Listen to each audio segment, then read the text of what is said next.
Okay, sa magandang araw. May re-repair tayo ngayon na isang Fuji Denso na washing machine, single tab. So, ang problema nito sabi ng may-ari, maandar, maingay. So, testingin natin. Pag ang washing nyo, maingay, so para malaman niyo kung gear case ba siya, ganito lang ang gagawin nyo. Ayun. So, maingay nga.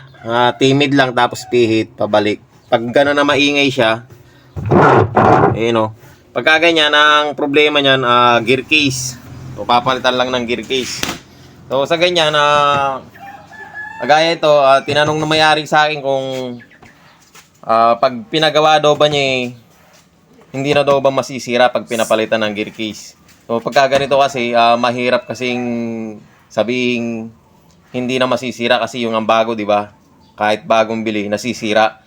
Yung pa kayang papalitan mo siya ng gear case. Sa mga ganito kasi, kadalasan na nagiging problema pagka ganyan, granahe talaga. Nabubungal. So, para maiwasan yung pagkabungal ng granahe, yung mga nagiging problema kasi niyan, pwedeng overload. Maraming damit, kokonti yung tubig. So, nahihirapang iikot ng pulsator. Nabubungal yung gear. O di kaya yung nagkakaroon ng tagas, pumapasok doon sa loob ng gear yung tubig, yun, nasisira. Ang pinagmumula naman nun, binababara ng tubig. Pag nayari na naglaba, hindi tinatanggal yung tubig. So, ini-stack doon. Mga ilang araw bago tanggalin yun, nagkakaroon ng tubig. So, yan, yung mga ganyan na problema ng washing, minsan, yun din may-ari ang nagkakaroon ng problema. Kaya yung washing nasisira. So, ayun guys, ito, pumayag siyang papalitan ng granahe. So, hindi naman natin masabing hindi masisira. Siguro, tatagal. Tatagal siya. Pero, yung sasabihin hindi masisira, lahat naman ng gamit nasisira. Kahit na hindi mo nga gamitin, nasisira, di ba? So, yan. Yan guys, palitan natin siya ng granahe. Pumayag siya. So, meron na tayong kakabit nga pala dyan. Ito. Ang gear niyan, ganito. Kudrado. So ito, kinalas ko na to, minodified ko na yung oil seal saka ay water seal sa pinutulan ko ng spring. So ayan guys, kabit natin. Okay guys, hiniga ko siya, tatanggalin natin yung 4 na tornilyo sa gilid. So siguro dito hindi ko na maipakita sa inyo pagtanggal kasi mahihirapan tayo rito at kinalawang yung ibang tornilyo. So, baklasin ko muna yung mga kinalawang na tornilyo saka yung lahatin ko na. Tapos pakita ko lang sa inyo mamaya natanggal na natin yung 4 na tornilyo. Dito lang sa mga side na to, 4 yan. So, babaklasin natin tong granahe. Yan. 4 na tornilyo to.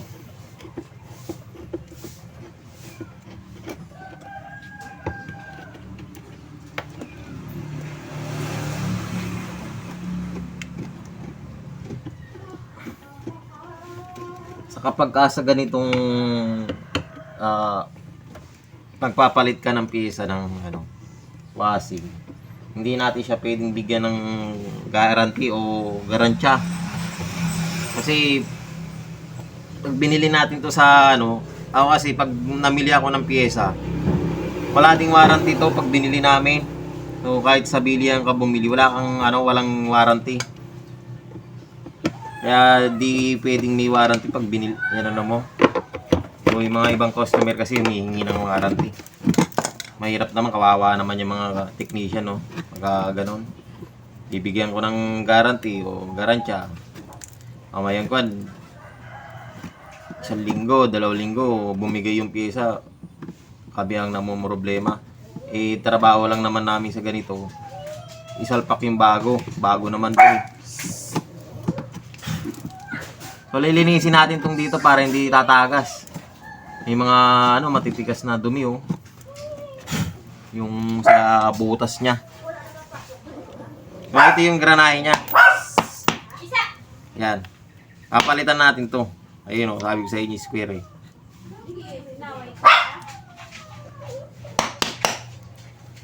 So, sira na to. Ganito.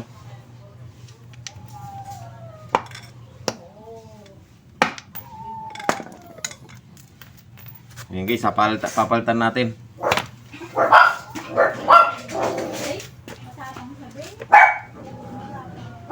Okay guys, ito yung kapalit.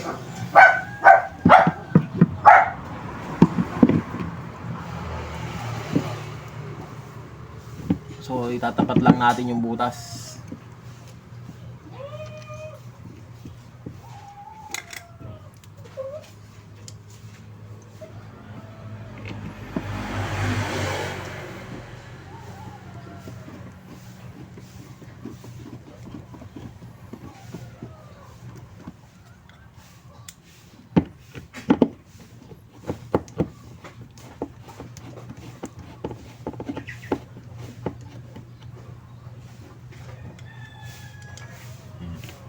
Lalagay muna natin yung 4 na tornilyo. Tapos mamaya na natin ihigpitan.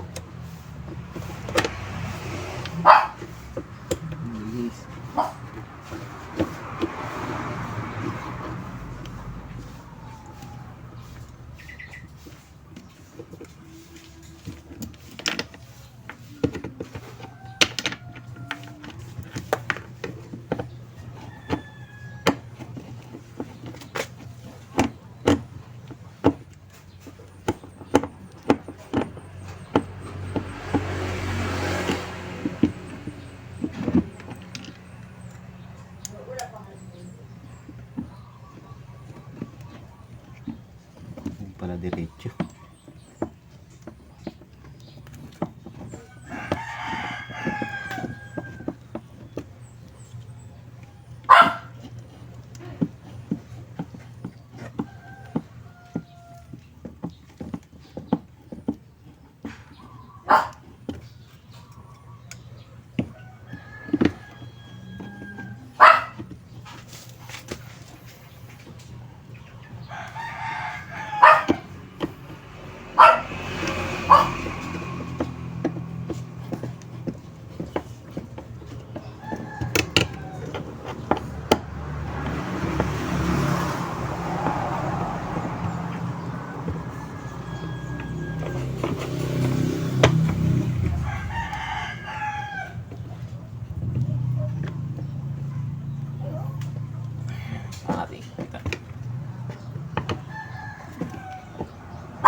Mahigpit lang para hindi siya tatagas.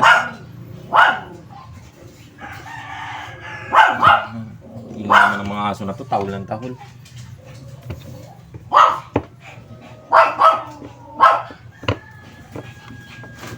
Ayan.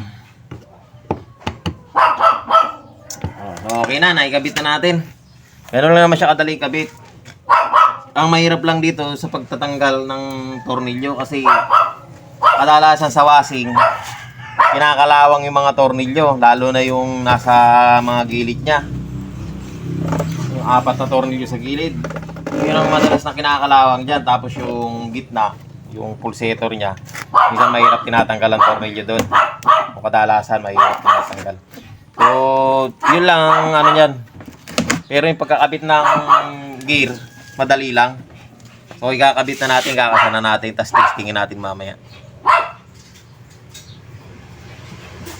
Ayan guys, sana ikabit na natin siya. At sakto naman yung ano niya, magkatapat.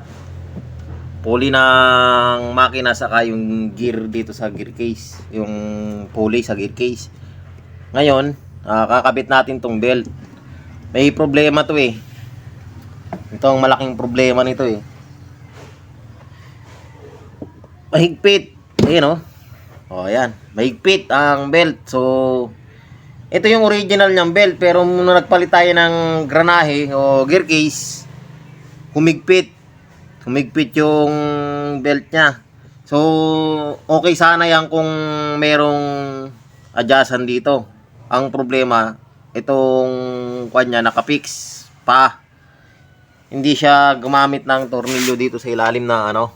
Ayan o. Ayan o, nakapix. Ayan. Wala siyang nut. Ito ang problema natin ngayon. Mahigpit.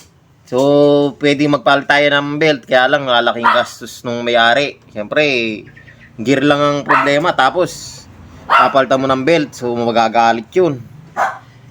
Pagka ganito kasing mahigpit, pumasok naman, kaso mahigpit.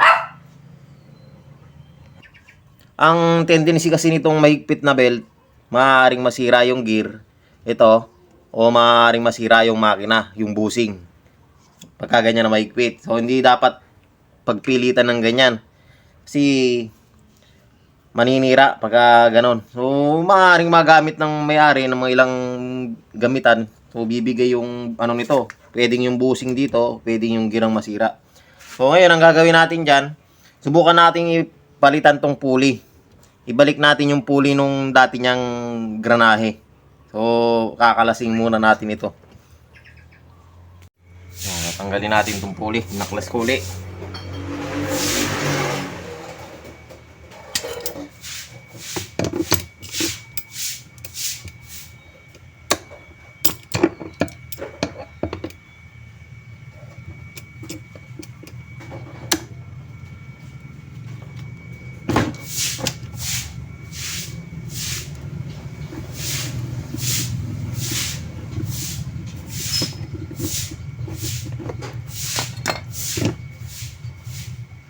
Palitan natin.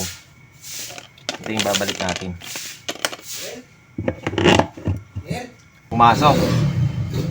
So, ibig sabihin magkabutas. Buti na lang pumasok. Babalik natin yung tornilyo. Ito, okay na to. Kasi, ang ano nitong dati, nagasgas na. Malaki yung butas nito. Ayan o. Oh. Ayan. Tignan nyo mabuti. Ayan, lubog na lubog siya. May nakalabas pang labi nitong pulley, no? Lubog na lubog. Kapag ka ito ang ikinabit natin, itong bago. So, ayun yung bago. Pag yan ang ikinabit natin, ayan, ito, nakaangat. Ayan, yan pa. Mapapansin ninyo. Nakaangat siya. Ayan, angat. Itimid ko na siya. Mayroon pa rin nakaangat. Dito, pag isinampay natin, pasok. Ayan, sinampay mo lang, di mo man tinimid. Ayan, di man natin hinawakan, sinampay lang natin. Medyo ayan, lubog na lubog yung belt. Ayan, lubog, Pero dito, sa kabila, dito, yung bago na nakakabit kanina, medyo mababaw kasi itong hukay nito. Ayan. Kaya, umiigsi yung belt pagka ganon. So, ngayon ito, okay to. Luma niya. So, pulley lang naman, di naman nasisira ito eh. Birang-birang masira ito, itong pulley. So, yun guys, iigpitan lang natin itong tornilyo tapos ibalik natin sa dati, testingin natin. Kakabit na natin itong belt niya. So, nakikabit na natin siya ng buo, tornilyo na natin. Medyo nakakasilaw lang. Yun. So, ayan. Ito, maluwag na. At madali na siyang ikabit. So, taas natin. Ayan, para hindi tayo nasisilaw sa araw. So, yun. Nakakasilaw pa rin. Ayan. So, madali na siyang ikabit. At meron na siyang ayan, pag tinulak mo, medyo natutulak na.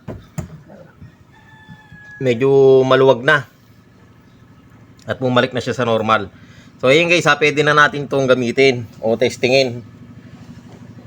Dahil hindi na mahigpit at safe na yung ating bushing na sa motor.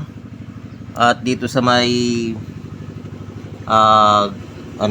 gear niya, ayun ayan, natutulak na siya. So, maluwag na. Kanina mahigpit. So, yun guys, try natin siyang lagyan ng tubig. Tignan natin kung may tatagas.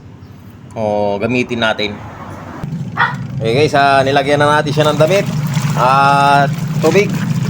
So, ayan umuugoy, sobrang lakas. Ayan, tignan natin. Ayan sobrang lakas nung ikot. Papatayin na natin yung tubig. Tinanggalan natin yung hose. So ito, lakas oh. Oh. Maraming laman yan. Isang basket. So ngayon, tignan natin dito sa loob. Ayan. O wala naman ako nakuha na tagas o patak ng tubig. Okay naman siya. Kaya lang, kung mapapansin niyo dito sa ilalim, mabasa, o. Ayan. Galing yan dito, oh. Kung tutuntunin dito yan sa may hose. Ayan, may butas pala siya. Ayan. Hindi siya tumutulo. So, ang gagawin natin dyan, lalagyan na lang natin ng pandikit mamaya. Saka iti-tape natin para mawala yung tagas.